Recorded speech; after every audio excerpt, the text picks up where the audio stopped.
When it comes to towing, seeing is believing. That's why Chevy Truck's advanced camera technology offers up to 8 available cameras for 14 unique views, so you can focus on the view that really matters. Chevrolet, together let's drive. Learn more about Chevy Trucks at Chevy.com. Safety or driver assistance features are no substitute for the driver's responsibility to operate the vehicle in a safe manner. Read the Vehicle Owner's Manual for important feature limitations and information. Thanks for choosing this free Anfield Index podcast. If you'd prefer to listen to this or any of our other shows without adverts, then now's the time to check out Anfield Index Pro. With AI Pro, you can supercharge your entire listening experience. You'll not only get all of our podcasts without the ads, but you'll have them far faster with our Quick Publish feature available exclusively for subscribers. AI Pro also puts you in the heart of our sound studio, with an option to listen to many of our shows live and interact with the podcasters in real time as the shows are recording. Upgrading couldn't be easier. AI Pro is available on all popular podcast platforms. Just head on over to AnfieldIndexPro.com and get started today. Good morning, good afternoon, good evening, wherever you are, whatever you're doing, and welcome to another episode of Media Matters for Anfield Index. The Reds are back in the UK, having departed the US with a pretty successful tour, especially in terms of results. There's been players linked with moves galore. In fact, there was an even offer while they were flying back transatlantic at one point, so we'll be discussing that. We'll be discussing the United game, we'll be discussing the Arsenal game, we'll be discussing transfers, which we know people are desperate to hear about as ever, and as ever, I'm delighted to be joined by the renowned and the respected David Lynch. David, I'm guessing it's been a pretty busy week for you recently. Yeah, it's good. It's good now because it really is actually ramping up the stuff to write about. There's news to sort of find out and get stuck into. And obviously the tour's been on as well, so that's always really good as well. Because I think there's been a few sort of interesting threads from that and the games that have come out. So yeah, it's good. It's getting exciting now, I think, as well, because the season really is getting close. And I think it's good that we're seeing some encouraging signs as well, you know, from what we've seen from the team so far. So I think they feel like there's a good feeling around Liverpool and some signings to come, and that's the aim. So yeah, I think it's all positive at the moment. Yeah, no doubts about it at all. And probably the good thing is, friendly-wise, at least you won't have anything to wake up to or stay awake for, maybe the right phrase, at 3:30 in the morning or anything like that. And we'll do the normal that we do, people. Off the field, we'll talk about first. The last Palmas friendly, David, because that was kind of, it was rumoured, then it was on, and now it's officially been confirmed. It's an interesting one. It's the same day as Sevilla on that Sunday. However, the Sevilla game will be 12:30, and this will be 5 o'clock. But it's behind closed doors. The club aren't selling tickets for it at the same time. With this, I mean, I know we've talked about Slot maybe wanting extra time on the training ground and may look at extra friendlies. You had the bounce game with Preston. This one's now officially on the docket. Do you think this is a case of, because of the amount of players he's getting back, just to give everyone minutes and give them a chance in his system? Yeah, it's just, I think that the thinking behind it is basically because obviously you've only got one more friendly now before the season starts, you probably want to give a really good chunk of minutes to players who are going to start that Ipswich game to just get that final bit of sharpness and rhythm going. But obviously if you do that and you're giving 75, 80 minutes to players, then the rest of the squad is basically sitting on the bench and not getting anything out of it. So I think the idea was always to add another friendly so that the rest of the squad could also get minutes so they can get sharpness. Obviously, it'll be that second game will be a mix of youngsters and obviously anyone who's kind of on the bench for the Sevilla game and fringe players. So it was all about, you know, where could they fit it in? And you were speaking to someone at the club last week about when it first sort of came to light that this was a possibility, and they had maybe hoped to do it on the Saturday, the game as a separate friendly, but they couldn't do that because Everton have got a friendly at home that day. So because of that clash, that wasn't possible. And then obviously they already arranged the Sevilla game. So to do, you know, further tickets in for a second game to take place, the logistics around that weren't feasible at this point. So they've had to move it behind closed doors. So I think it's good that they're gonna televise it, aren't they? Going to get it on LFC TV. So that's cool to get to watch it and get a look into how those fringe players are looking. But yeah, the idea was that it's going to be very much kind of a first team, I think, against Sevilla, and that will be the team that's quite close to what we see against Ipswich, if not exactly the same in terms of the starting 11. And then it's all about getting minutes into everybody else, because you need your subs to be sharp as well when Ipswich comes around, because you'll need them. So that's the plan and the thinking behind it.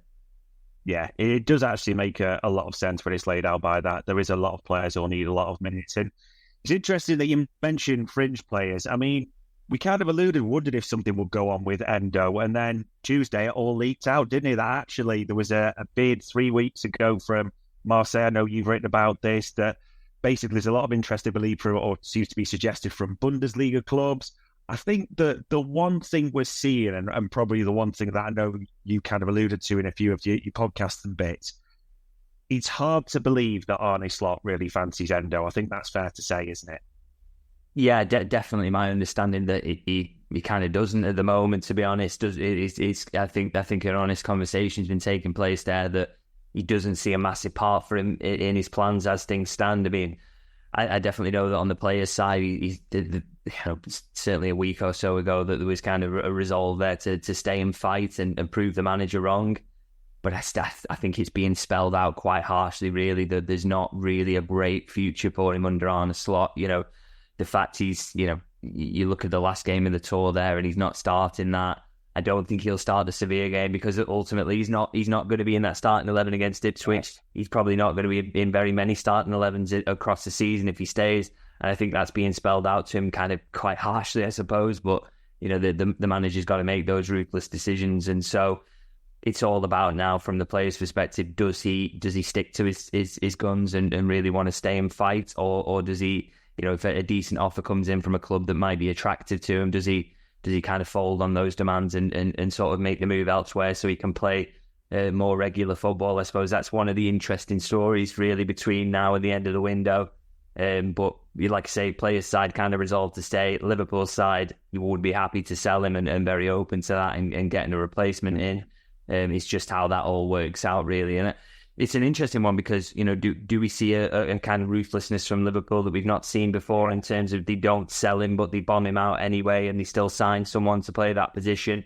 They clearly think they've got a need there. I think Arne Slot has identified that as one of the areas he would like to strengthen. So really, really kind of interested to see how that plays out, really. Yeah, it is fast-paced, like you said, with his minutes, because he started against Betis, then he was second half against Arsenal, and even with Curtis Jones on the question marks, but he seems fine.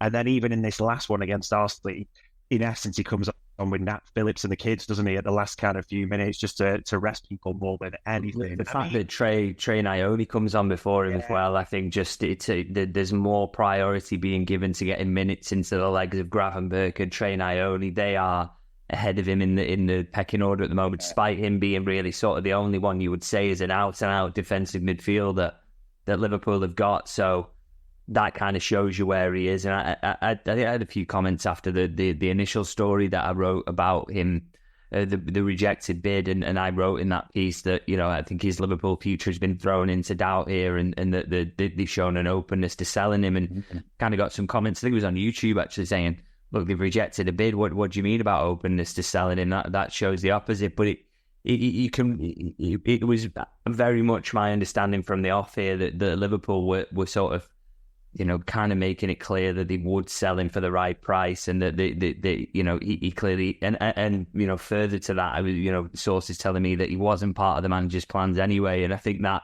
we are now seeing really hard evidence of that in terms of how he's been used across the last couple of friendlies, and it's just clear, isn't it, that he isn't a big part of the manager's plans, and that I think for him it probably would be best to move on. But whether he agrees or whether he's ready to sort of stay and fight and try and prove the manager wrong, we'll have to see. Yeah, he wouldn't be the first player that's stayed and fought, but it's like you say, there's all the midfielders, and we could rattle them off. He's right down the bottom of that pecking order, and especially, it sounds harsh, but at his age as well in football terms, he probably has a decision to make there. So we'll see what happens with Endo and his future. And like you said, you mentioned a player there that came straight back from the Dutch Euro squad. And it was interesting, the article you wrote. I know you've talked about Grav Birch before, and I'll probably ask you this because I know you'll have felt this sentiment. It does feel that Ryan Gravenberch, it's fair to say, isn't the most popular member of the Liverpool squad, especially social media gives you that feel, no doubt about it at all. I know you've wrote that you're expecting a lot from him this season, or to get more minutes and take the next step. I suppose for those who haven't read the article, where do you see him getting his minutes this season? Where do you think, or you can envisage Slot using him this campaign? Well, it's an interesting one because I know he has occasionally played in a deeper role at times, and I think in certain games you can see that his ability to do that. I mean, you saw how this midfield is being used at the moment in terms of it's kind of a, it's a 4-3-3, but a lot of the time in possession it's going a 2 and a 1, isn't it? So, and the 1 is generally Harvey Elliott in that sort of advanced role. So Gravenberch's probably not going to end up being that very frequently. It's not 2-8s like we've been so used to under Jurgen Klopp. It's going to be kind of that 2 and a 1. So, no matter how frequently he's used, I think he's very much going to have to drop in and do some work in those deeper areas from time to time. But I do think he's got a lot of skills that will fit him into that. I mean, there was one moment in the United game, absolutely, I thought, perfect example of Liverpool's tactics under the new manager, but also how Gravenberch could fit in. And it was Kelleher stepping up into the middle of the centre half. They were making a 3. They could create numerical superiority against United's 2-man press up at the front then. So what they did is just bang, bang, bang, little pass around them into Gravenberch. And because they'd already created the numerical superiority there was only one man in midfield anywhere kind of close to Gravenberch, but he had to have like kind of half pressing position because he had another man to think about as well in the double pivot. So he had to be in like half a position. As soon as the ball goes into Gravenberch, he tries to cover the ground. Gravenberch just drops his shoulder. All of a sudden, the whole pitch opens up. Liverpool are out, and the game was there. And I think it showed how Liverpool are going to play out. This season we've seen really good positive signs of that they're much better at sort of playing through the thirds than they maybe were in the latter part of Jurgen Klopp's reign. But also how Gravenberch is good and how his skills fit into that. And I think he has got that ability to just drop the shoulder and beat a man from nowhere that probably none of the other midfielders have got, really. I think he's the best of that out of any of them. So I think you could see how you could fit into that. And I just think he's a really, really talented player. I don't understand why there's such criticism of him at times. I mean, he came to a new league last year, still only 21, which people seem to forget for some reason.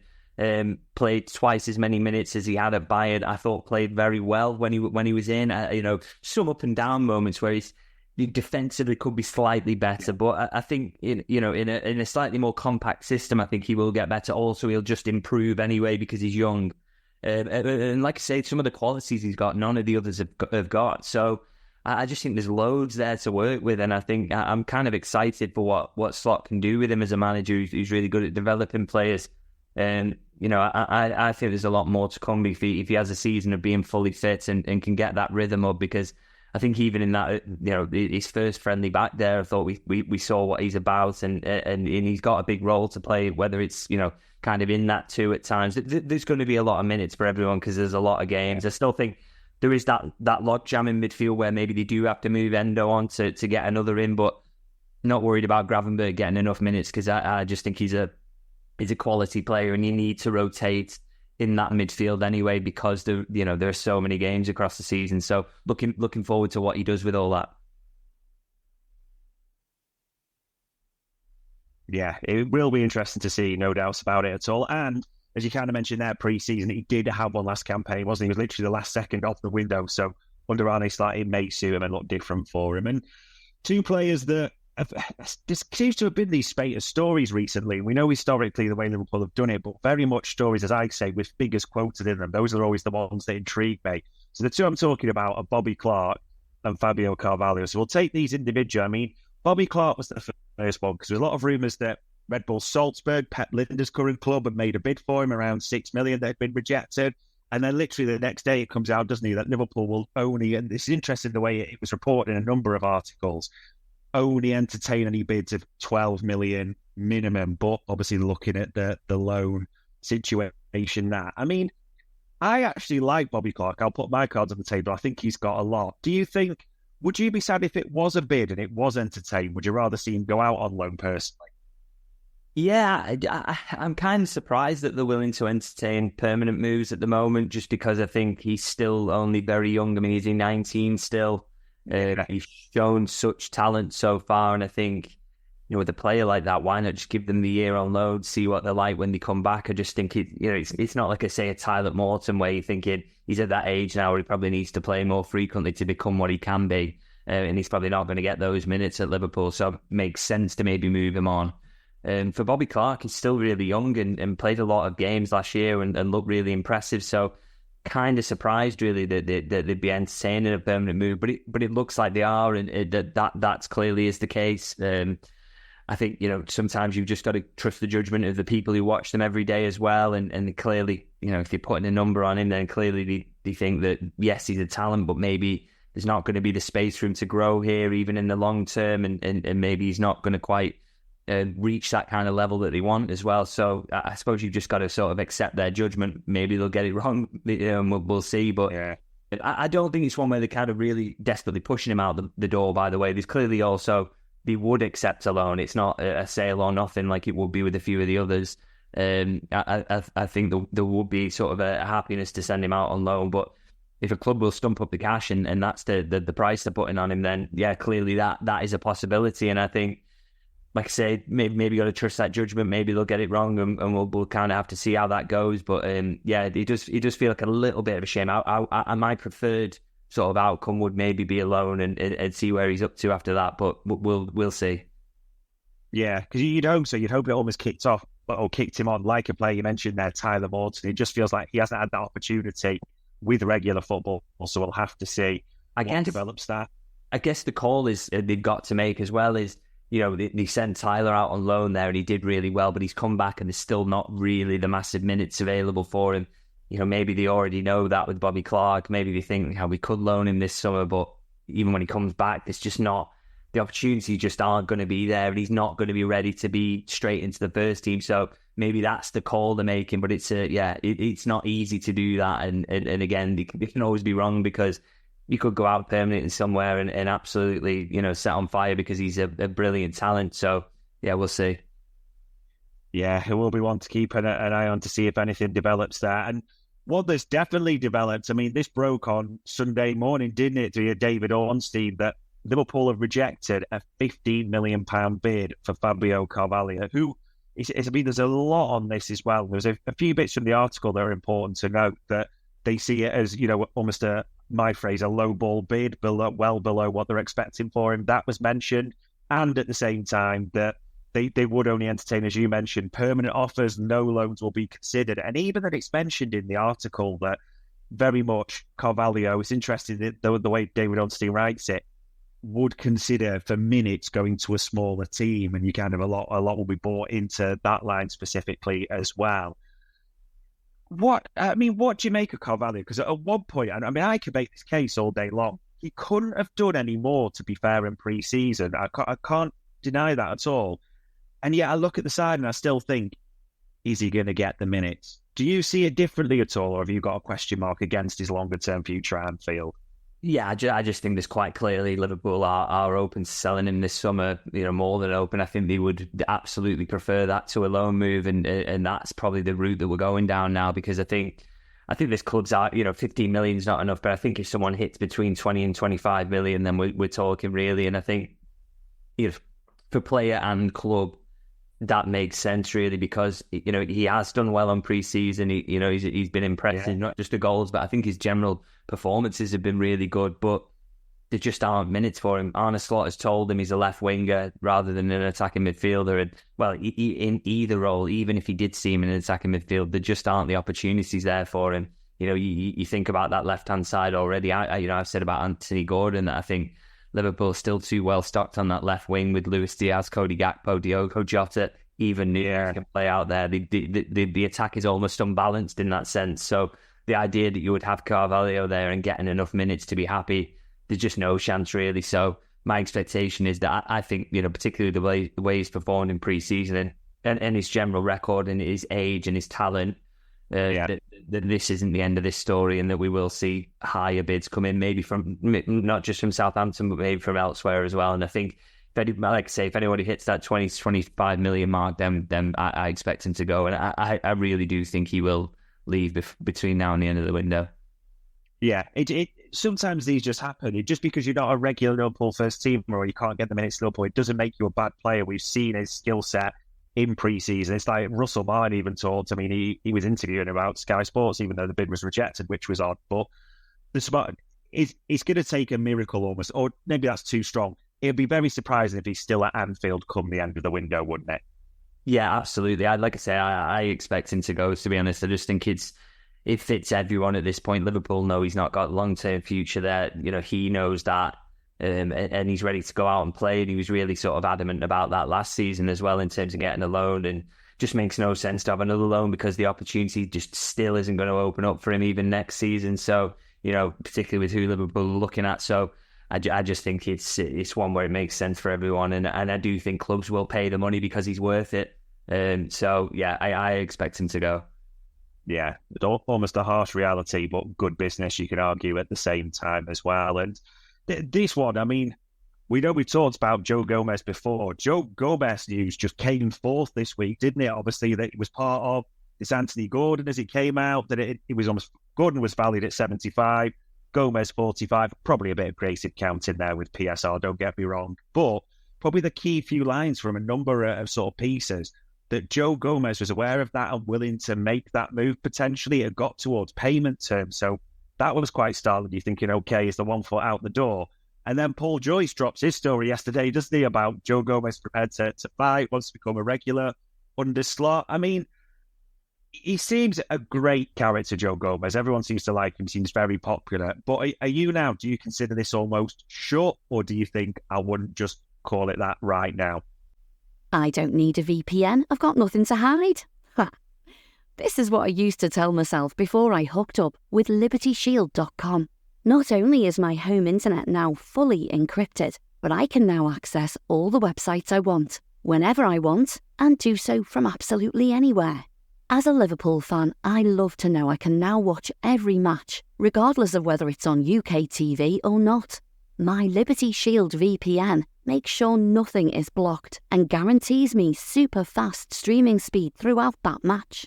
You can get connected right now with their software package, which includes a 48-hour no-obligation free trial and instant access to their apps for Apple, Android, Fire TV, PC, Mac and Android TV.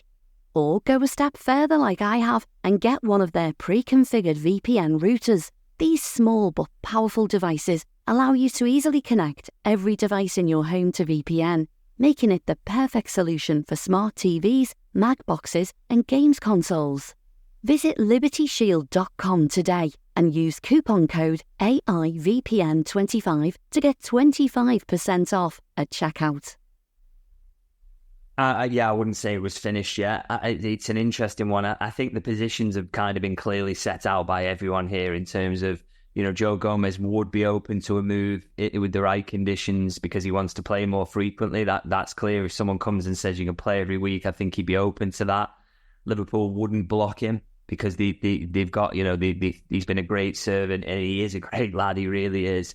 And so wouldn't stand in his way and will be reasonable about a fee. But equally, if he does end up staying, Liverpool are happy because he's a brilliant player, brilliant lad, great to have around the squad, versatile as anything. So, they will be happy. And Joe Gomez isn't going to kick up a fuss to try and get his way out either. So I think that's how things stand at the moment. So the big question now is, does an offer come in between now and the end of the window? Is it enough for Liverpool to sort of, say yes? Is it something that is attractive to Joe Gomez and thinks there's regular minutes that will keep me in the England squad, maybe even put me in contention to be a starter?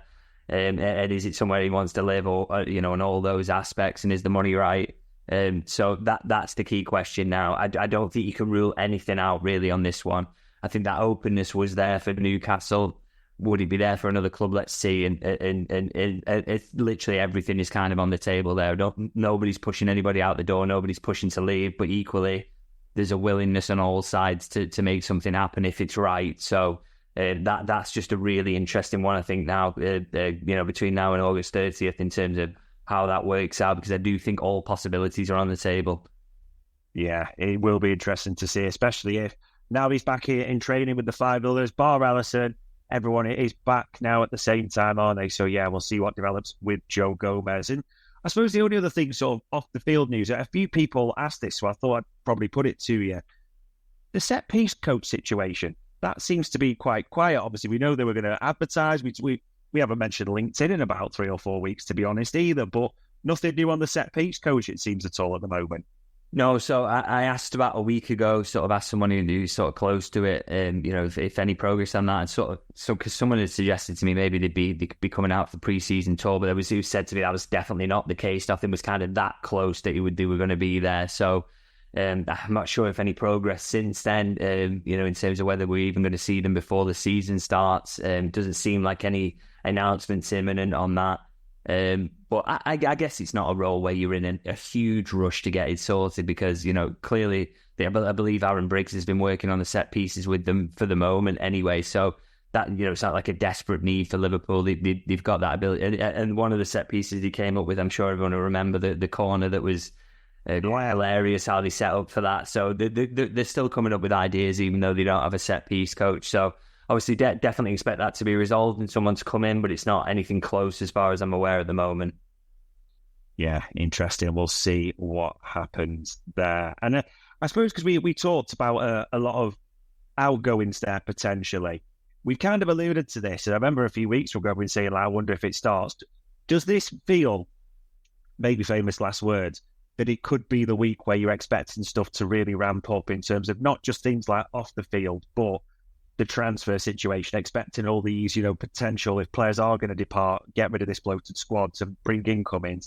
Are we expecting sort of a real acceleration of things now they're back from the US as well? It kind of has to happen because I think not just Liverpool, but all clubs have really got to start get moving in the transfer market. I think Richard Hughes has been proven right in that, no huge moves really have happened. He had all the PSR flurry and then it's been kind of quiet since then. So I think, for all clubs really in terms of that, and that will accelerate Liverpool's outgoings and therefore accelerate their incomings, is that, all clubs have got to get going now because it's not until the deadline and the season starts. So, I do expect an acceleration now because we're running out of time. And obviously Liverpool, Arne Slot is expecting a couple of signings. So that's got to happen in the next 25 days. So, that acceleration should be coming and should really be starting now because I also think, a lot of the Arne Slot, the assessment of the squad, that has kind of, I think that's happened now. I think decisions have been made. So, we should be expecting moves in the next week or so because it has to really, we're running out of time. Yeah, indeed. Time is ticking on that. So we'll see if anything comes in the upcoming week or so. And we should talk about the US tour because, funnily enough, Liverpool have actually played some football. And funnily enough, Liverpool have actually won back-to-back games. I mean, they come back with a 100% record from America. So I'll probably talk or ask you a few questions in terms of the individual games and overall. So I suppose, first of all, the sort of the overall picture from maybe more the Arsenal and United games, because those were too close together. What were your biggest sort of takeaways in terms of what you've seen from an Arne Slot team specifically and how we started to line up? Really encouraged. I have to say that. I think, results in pre-season don't really matter. And I think in a lot of seasons, performances don't matter because, particularly when it was Jurgen, you always knew, they got absolutely thumped in some pre-season games, didn't they? And I know some people did panic around that, but you always kind of knew, look, when the season starts, Liverpool always turn it on. It's not a problem. It's just about fitness. But I think, when you change manager, it's bigger than that, really, because you play in a new style of football. You want to see some hints that the players are getting used to it, that it's not just, terrible football and they'll work it out when the season starts. I don't think you can believe that will happen because that feels really risky to me. I think you needed to see evidence that they were, that they're getting to grips with what's being asked of them and that actually works. And so to see it against two Premier League sides who are kind of top end of the Premier League is really encouraging and absolutely not perfect performances, but I thought loads of really encouraging stuff in terms of the way that they build through the thirds, some of the slickness of the football, some of the counter-attacks that are still there, which obviously I think is a Jurgen Klopp thing, but they've got clearly different ways to kill teams as well now, which is really nice or on the face of it anyway. So I thought loads and loads of positives and 6 goals scored, 1 conceded, 3 wins from the tour. But some really good moments of actual performance in there as well. Not just winning games, but winning with some good football at times. Really, really pleased with what we saw, and I think a good basis now to take forward into the season. Yeah, no doubts at all. And I mean, if we go back to the Arsenal one, we beat them 2-1. Salah and Fabio Carvalho, a Harvey Elliott double of assists as well. I suppose with that performance, because people look at this one almost as it was better than United, despite the scoreline, which sounds strange, but probably true in my eyes. Did you like the mix of, in essence, we were pretty dominant first half, we got a couple of goals and we saw a lot of attacking things that pleased us. But in the second half, very much once we just let Arsenal have the ball, but they definitely had more possession. But was there a pleased element that we actually looked compact for that 45? We didn't give up many chances. Was that two ends of positives for you? Yeah, well, I think the manager seemed really pleased with the second half, despite the fact they were less dominant in terms of what they did in possession, because it did show that, as you say, that compactness, that ability to sort of dig in. And, you know, you're not going to dominate every game from start to finish in this league. So and certainly in Europe as well, away from home. So you need to have that in your locker, that ability to sort of shut games out. And I thought they did that really well, because Arsenal got some really dangerous players. They were chasing the game, so they wanted to get back in it. And I thought Liverpool just managed the threats so well. They didn't have an awful lot, really. They didn't create much at all. So to do that, having played some really nice football, some slick stuff in the first half as well, it's kind of the, you know, both sides of the coin, really, and seeing two sides of Liverpool, which was just really, really pleasing, I think. And obviously Arsenal were at the same level in terms of their preparation. They probably had a stronger squad out as well, actually, Arsenal. And we know how good they've been over the last couple of seasons as well. So to be able to do that, I think, yeah, hugely encouraging, and I'm really sort of pleased with that performance and result. And it's just like I say, one of those signs that gives you real confidence going into the new season. It gives the players reason to think, yeah, this is worth buying into. This is working. This is giving us, we can do this. This is good. And so I think really, really encouraging for both the players and the fans, really. Yeah, it was interesting. Like you said, Arne Slot definitely talked a lot more positively almost after the Arsenal and United game, despite the scoreline, but different natures. I mean, probably one of the standouts, I think he got man of the match, Harvey Elliott, a double assist. And it's a great pass, obviously, for Salah, first time waiting into the space perfectly. And it's almost a Modric-esque, that scoop, wasn't it, to Fabio Carvalho. Maybe it was just, we shouldn't sort of judge or expect, but Harvey Elliott has shone quite a bit for people in pre-season, hasn't he? I think he's got to start the season in that position. I think he's probably the best fit because it is a 2 and a 1 with the way the midfield works. It's an out and out number 10 at times, and I think he is the best fit for that in the squad, really, with his sort of the cleverness of his passing. And you don't lose anything in terms of work rate there either. But he's so cute when he gets into those positions. His ability to find the space and then also make the most of it. I mean, 2 very different passes for those goals, but just 2 brilliant passes as well. His way to pass and his vision is just outstanding. And as I say, you don't lose anything work rate-wise from him either. So he's just got absolutely everything. I think he's had that full pre-season there. The manager clearly loves him. So I think no matter what, and then getting some players back this week, but I think Harvey Elliott will start the season in that position. And if he starts well, then, why should anyone take the shirts off him? It's been a really, really good pre-season from him. And I think, there's a real chance that he explodes this season, because last season he was already very encouraging, but I think there's definitely more to come, and we're already seeing signs of that coming now.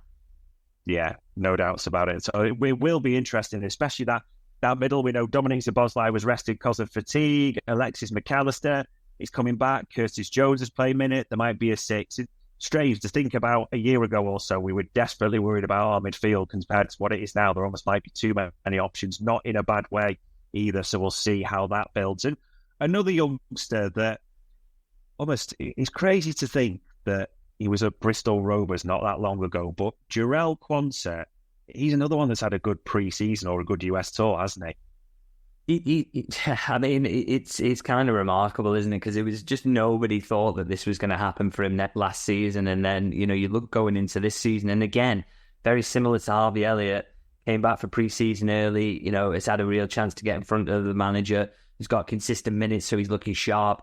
Looks a really good fit for this system because he's so comfortable on the ball, but he's also brilliant on the defensive side as well.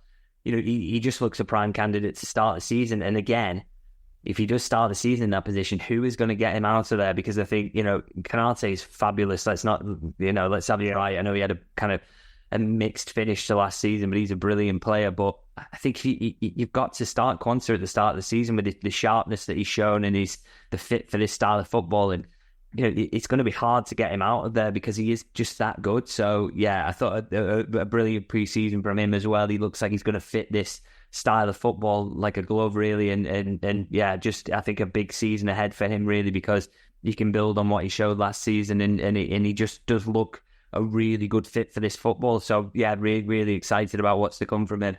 Hey guys, it's Eddie Gibbs from Anfield Index here. I hope you're enjoying this podcast, and I'm sorry to call time on the show before it ends. In the current climate, it's tougher than ever before to offer podcasts for free. At Anfield Index, we produce over 75 free shows every month, which I'm confident is unparalleled in the LFC sphere. Whilst we'd love to offer everything for free, the production costs now make this impossible. That said, we don't want to follow the model of other channels and lock all of our content behind a paywall. So what we've decided to do is to continue offering every show for free, but cut that offering to 30 minutes on our longer shows. So to get all of our shows in full and enjoy the best of everything we have to offer, we really hope you'll consider supporting the channel and signing up at AnfieldIndexPro.com. For about the price of 1 cup of coffee, you'll get every podcast in full with 0 ads. You'll also get access to our LFC VIP community, where you can enjoy live podcasts, engage with our podcasters, and chat with other Reds in real time. So that website again, AnfieldIndexPro.com. Join today. Sports Social Podcast Network.